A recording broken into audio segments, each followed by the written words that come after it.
Yeah, hey everyone, Brian with you from TheGameCommon. We're doing our AI only championship series here in fall 2021. We are on group stage 1, and I'm sorry, I'm like smiling over here because I've just been watching the puppy Parker. She's just like, she's fallen asleep with her head up.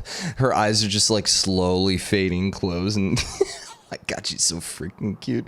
She literally is like, her eyes are totally closed right now. Oh, is the head going down? I need to get a camera so you guys can actually like watch her during the episode. She's so freaking cute. Which, by the way, today, I think considering the backlog, today should be October 13th when this video comes out, which is actually her 2-year birthday. So happy birthday, Parker, even though it's not actually your birthday now because, you know, it's Monday. So you got to wait a couple days till you get your presents. But anyways, I got to figure out how to make her a cake again this year. Although last year, the cake I baked her was a little too much, so I need something like, I don't know, I need a cupcake or something like that. Anyways, AI only championship series. We're in group stage 1 right now. We only have 4 players remaining right now. We got Lautaro, who's pretty much going to cruise to the knockout rounds, and then it's basically a competition here between Tamar and Alexander, who's going to get the second spot, although Tamar should be able to hold on to it, but we will see. And then Dido's got like a very distant chance just if everyone else gets knocked out. Also trying to see whatever happens to her settler here, if she's able to do anything with this settler. I mean, it's kind of just trapped right now. Now, the thing is, she does have field cannons, and I nuke here is rolling around with like slingers, so that's not really going to do a whole lot. So I don't know. We'll have to see there. Now, Alexander, is he in a dark age? Yeah, he's in a dark age, but so is Tamar. Basically, I just wanted to see if he was going to be able to take any of this stuff. Honestly, him grabbing Samarkand would be probably, it would be a really good idea. Yeah, he's actually not even the suzerain of it. But yeah, if he could go ninja city state just for some extra points, that would be great. Oh, interesting. Shizhinkviel, however you pronounce that. Apologies to my Georgian friends. That one's actually flipping right now.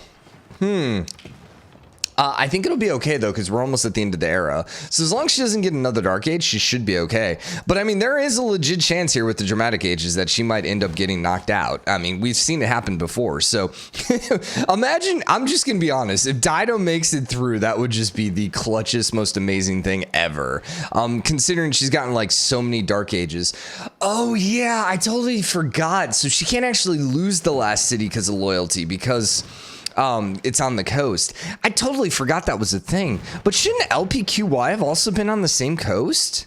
Oh no, it's on a different continent. Oh, that's just crap for her. The other thing about that, though, is it could still have flipped because of the Dramatic Ages. So, right? I'd assume it could still flip because of Dramatic Ages, because you can't lose your capital, but I'm pretty sure you could still lose other cities, even if, like, technically she wouldn't ever have any loyalty issue with it. So dog, oh my gosh, she's so freaking cute. Anyways, so we got a couple civs building the Eiffel Tower. You're at 73 turns. That one's gonna take a minute. This one was a little closer. Yeah, 22 turns. Dido's working on field cannons. Dido's actually trying to go on the offensive. Now, if Dido could get like not a Dark Age for once, she could potentially pull something back. Now, big question here is Lautaro gonna end up winning? He's got his signs. He's got some rockets popping out. This probably is going to be the last episode, I imagine. We'll be able to get to turn 315. Or, you know, we're only going to have 2 civs left by the end of it. I mean, I would not be shocked here. Like, if Alexander gets another Dark Age, he might be in a really bad spot here. It depends on which city flips, but, like, I could start seeing some pretty significant pressure if, for example, what is this town here? If Dion ends up flipping. I could see some issues there. It doesn't look like he got a Dark Age, though. Yeah, I think he got a Golden Age. He did. Dido got the Dark Age, but once again, doesn't matter because she can't lose her last town. So Dido with the Dark Age doesn't matter. Now, that is good for Georgia, though, because Georgia now held on to Tshinkaveli. Shinkin Valley? You know what? Let's get some Chrome going. Let's actually find this here. Tskin Valley. Pronunciation. My gosh. Like, how do you spell that? God. Okay. Skink Valley. Skink Valley. Actually wasn't that far off, if that's correct. I said Shink instead of Stink, or was it Sink Valley? So like kind of like Sink, like S-I-N-K, like, you know, an American sink. I don't know. I don't know. As we all know, if you've watched any of Brian content, he's horrible. Like, okay, I'm a YouTuber, so yeah, every YouTuber can't pronounce things. Although, you know what? I am from Texas, so I know they're pronounced pecans, not pecans, and oh my God, how dare you pronounce it not pecan? But anyways, it's a whole nother story. Let's see. You are shooting. Oh, that's occult research. Interesting. Is that occult research is to flip the zombies, right? Occult research? I've never actually done this. No, provides gold every turn. Gets science per ley line. Huh. Yeah, I've never actually done that before. I really rarely ever play with the ley lines because they were so bad there for the longest time. They're not too horrible now.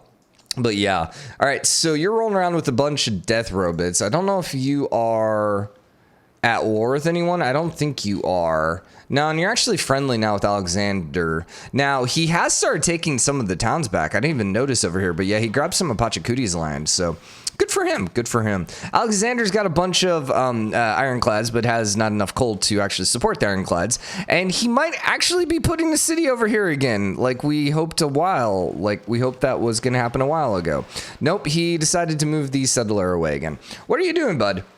For the love of God, Alexander. Also, we started getting some pretty bad climate stuff. Okay, we're phase 3. Still a bit before we start seeing the comments drop. I don't think there's enough players left in the game to actually get us to the apocalypse mode.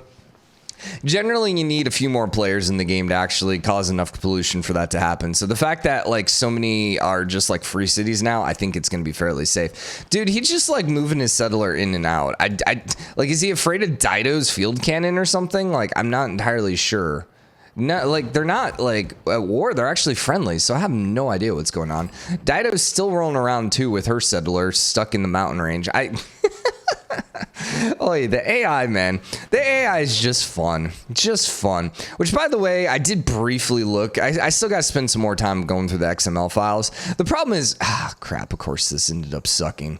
We need you to actually get some flood barriers. Fairly certain he probably has the tech for flood barriers. I would actually be kind of shocked. Well, he's not building any flood barriers, so maybe he doesn't. Yeah, maybe he skipped them. But anyways, I got to look at the XML files for the dramatic age changes. But here's the thing. I don't mind the random dramatic ages right now. I think if we wanted to use dramatic ages, though, come the reverse knockout rounds, I think at that point, that's where I think losing the city, but maybe not having so much pressure might be worth a little more. I think it'd be a little more interesting. I got to figure out what expansion they ended up introducing the dramatic ages with. That was kind of the bigger issue. I remember where the apocalypse was, all that tweaking was, because that's the stuff I changed so much. Just go with like some psychotic like apocalypse modes, which we did in the past, which was a lot of fun.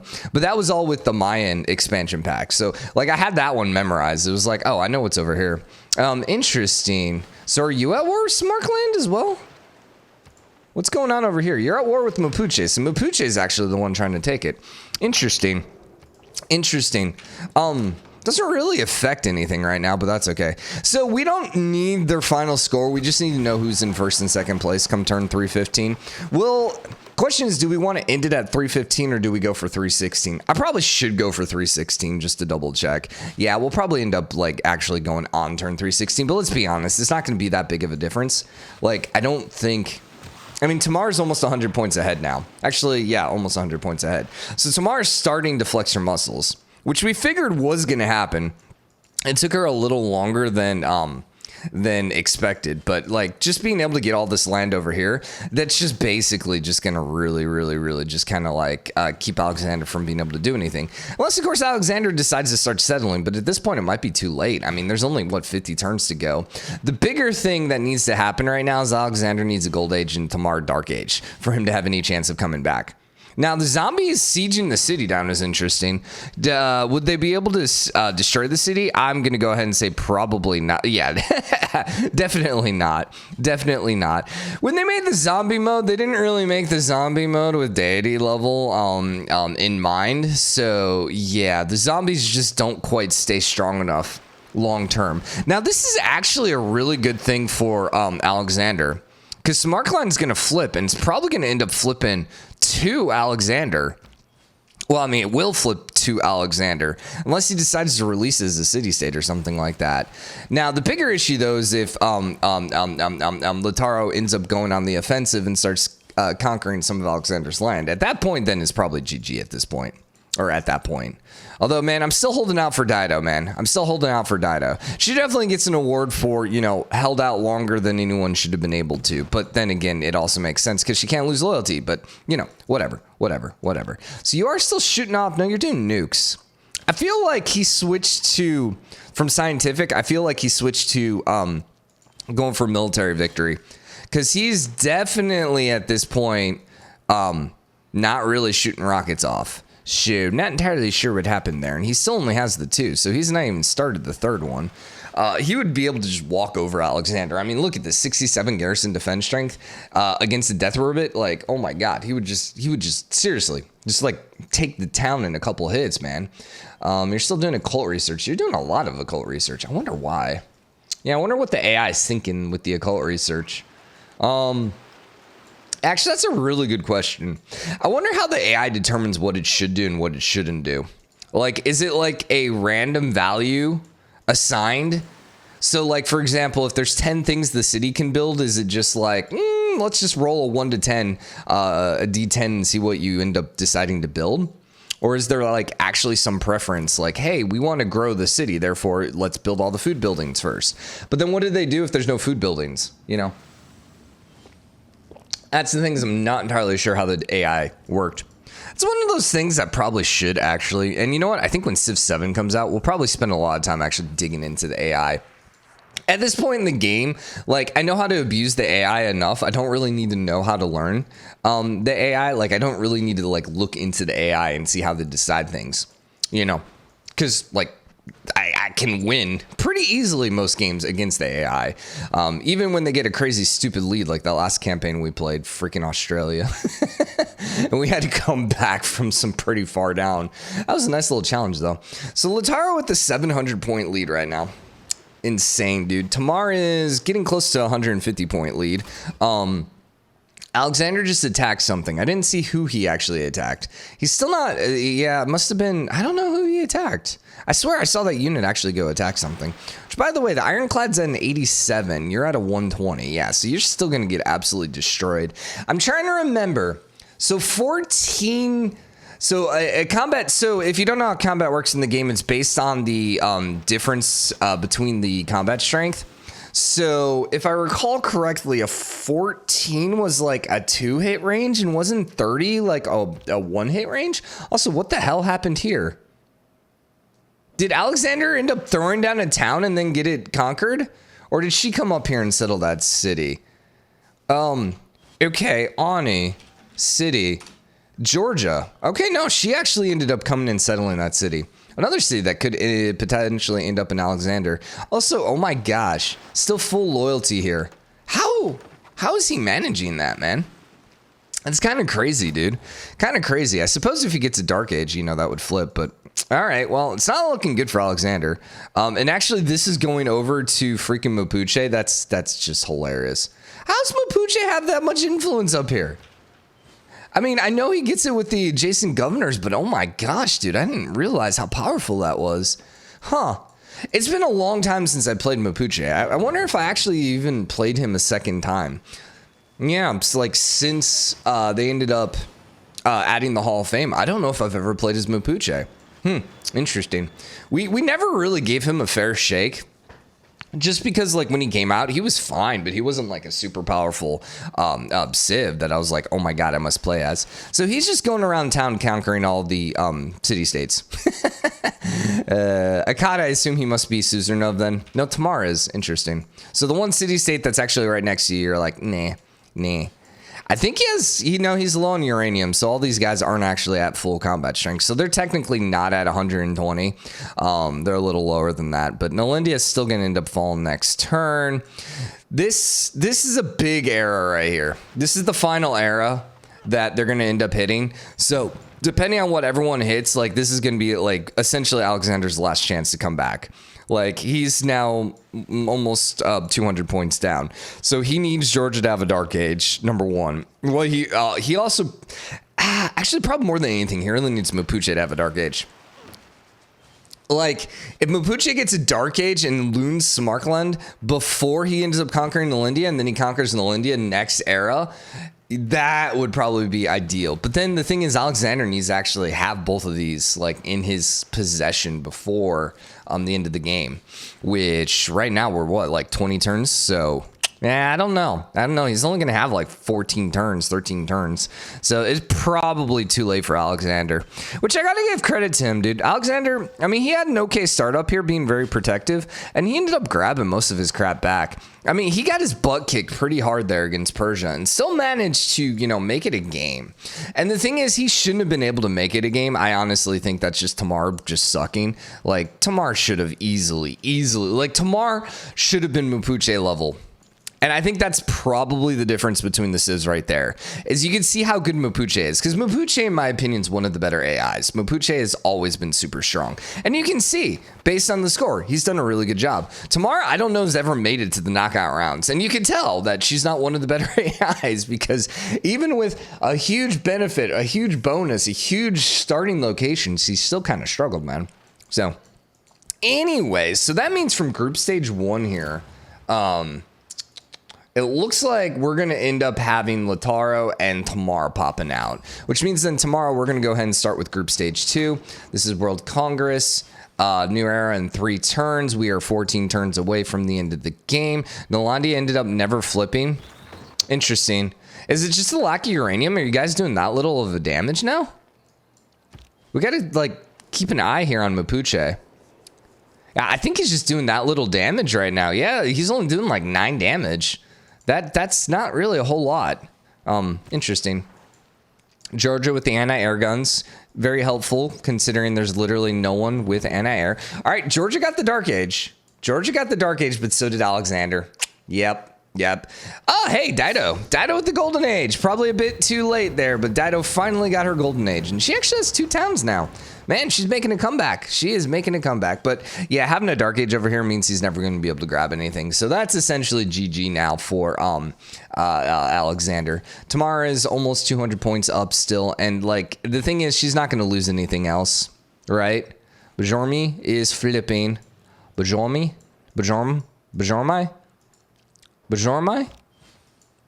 Interesting. That one's losing loyalty, but that's not going to really make that huge of a difference. The bigger thing is if you end up losing like some of the bigger cities that have a bunch of wonders. That's where she gets screwed. But right now, not that big of a deal. Alexander's pretty well insulated over here because Alexander is kind of far away. Might be able to just grab it back. I say that. Never mind. Not with mechanized infantry there. And Alexander's still rolling around with what, dude? He has popped out nuclear fission, but, you know, his Spec Ops is like the only unit he has from the modern era right now. Line infantry still. Nolandia is not flipping. Okay, well, I suppose this is going to be the end of the game then.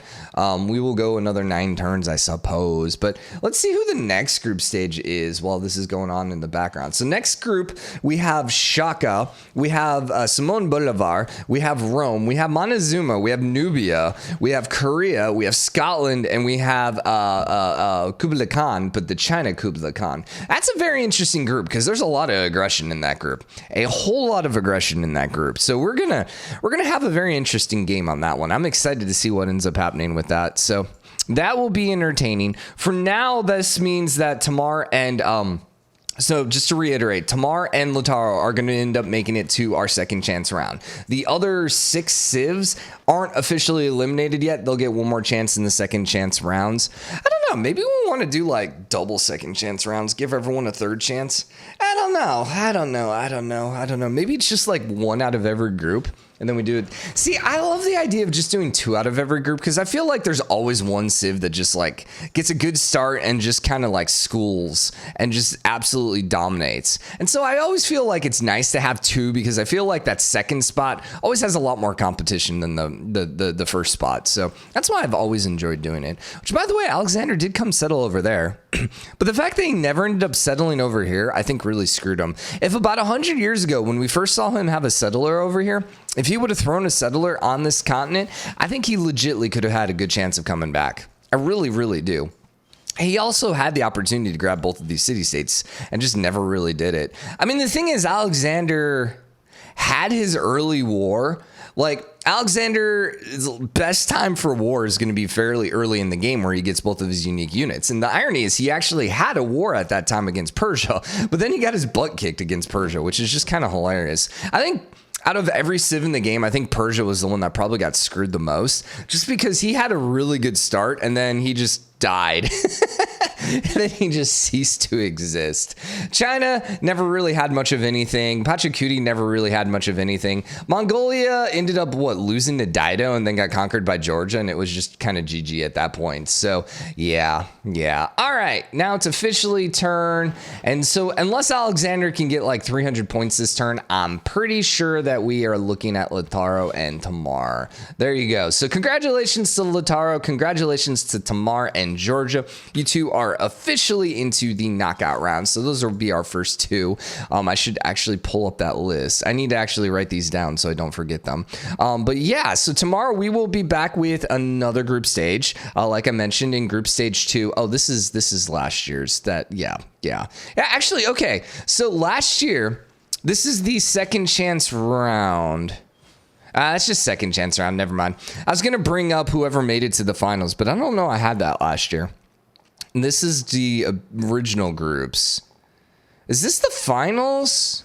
No, I think that's just another group stage. I don't know. I'll have to go back and actually figure out who won the finals. But anyways, hope you enjoyed the episode. If you did, drop a like, comment. Let me know what you think. As always, hit the subscribe button, join the game, comment, share your support. I'll see you guys tomorrow for group stage 2. Till then, bye everyone.